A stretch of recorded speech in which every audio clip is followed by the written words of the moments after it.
My name is Jack Turner, and after spending most of my life working security contracts overseas, I finally decided to settle somewhere quiet. That's how I ended up buying a house in a gated neighborhood called Ridgewood Estates. From the outside, it looked peaceful: large homes, quiet streets, and neighbors who mostly minded their own business. One thing the neighborhood did have, though, was a very active HOA, and the president of that HOA was Karen Whitfield. Karen had a reputation before I even finished moving in. Several neighbors warned me that she liked to enforce rules a little more aggressively than necessary.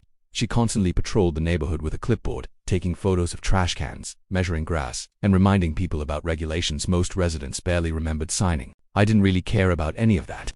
I kept my house clean, my yard tidy, and stayed out of neighborhood drama. But there was one thing about my property that always caught Karen's attention: my dogs. I owned two large Belgian Malinois canine South named Rex and Titan. They were highly trained protection dogs from my previous work. Even though I was retired now, I still kept them well trained and disciplined. They were calm, obedient, and spent most of their time inside the house or playing in the fenced backyard. Most neighbors actually liked them, but Karen clearly didn't. She complained several times about their presence, claiming they looked intimidating. I reminded her that they were fully licensed, vaccinated, and kept on private property behind a secure fence. The HOA rules didn't ban dogs, and my property complied with every guideline. Still, Karen kept looking for problems. One evening, she knocked on my door and told me the HOA needed access to inspect my property for pet safety compliance. I asked her to show me the rule that allowed the HOA to enter my home. She couldn't, so I politely told her inspections of my house weren't happening. She left that day looking very annoyed. After that, things stayed quiet for a while. Then one night something strange happened. I woke up suddenly at around 4 in the morning. At first I wasn't sure what had disturbed me. The house was dark and silent. Then I heard it's someone pounding on my front door, not knocking, pounding at the same time. Rex and Titan jumped off the floor and ran toward the front hallway. Their posture changed instantly. They weren't barking wildly, but they were alert and focused on the door. I checked the security monitor next to my bed. Standing outside on the porch was Karen. She was banging on the door like there was an emergency. I walked to the hallway and called out through the door, "What's going on?"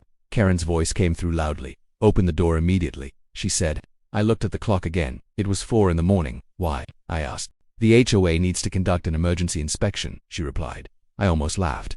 At 4 in the morning, I asked her what kind of emergency inspection required waking someone up before sunrise. Karen insisted that the HOA had received complaints about dangerous animals on the property. I looked down at Rex and Titan, who were sitting quietly beside me waiting for commands. "They're inside the house," I said through the door, "and they're perfectly controlled." Karen kept demanding I open the door. Then she said something that made the situation even stranger. "The HOA has a master key for emergency access," she said. That made me pause, because that wasn't true. HOAs don't get master keys to private homes. But before I could respond, I heard the sound of metal scraping against the lock. Karen was actually trying to force the door open with something. Rex and Titan immediately stood up, their attention locked on the door. They didn't bark, they just waited. Anyone who has worked with trained protection dogs knows that silence like that is far more serious than barking. I opened the interior hallway light and walked toward the door. "Karen," I said loudly, "step away from the door." Instead of stopping, she kicked the door once in frustration.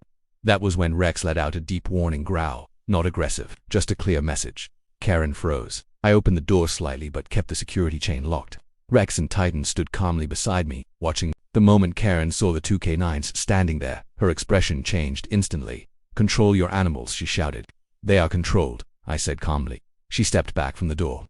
"I was told the HOA has access rights to inspect homes in emergencies," she said.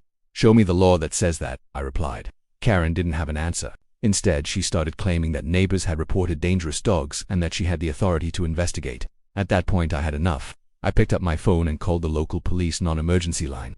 10 minutes later, a patrol car arrived. The officer walked up the driveway looking slightly confused, probably wondering why someone had called about an HOA issue at 4 in the morning. Karen immediately started explaining her side of the story. She claimed she had the right to access my property and that I was refusing to cooperate.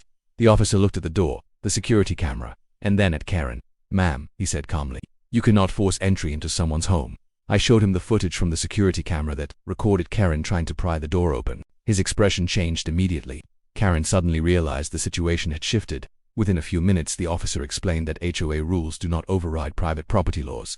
Attempting to break into someone's house, even claiming HOA authority, was not acceptable. Karen quickly stopped arguing.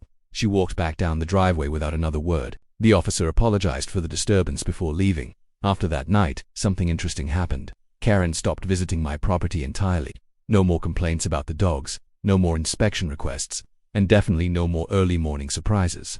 Rex and Titan still patrol the house every night like they always have, but these days the neighborhood is a lot quieter, because sometimes people forget something very important. Just because you run the HOA doesn't mean you run someone else's home.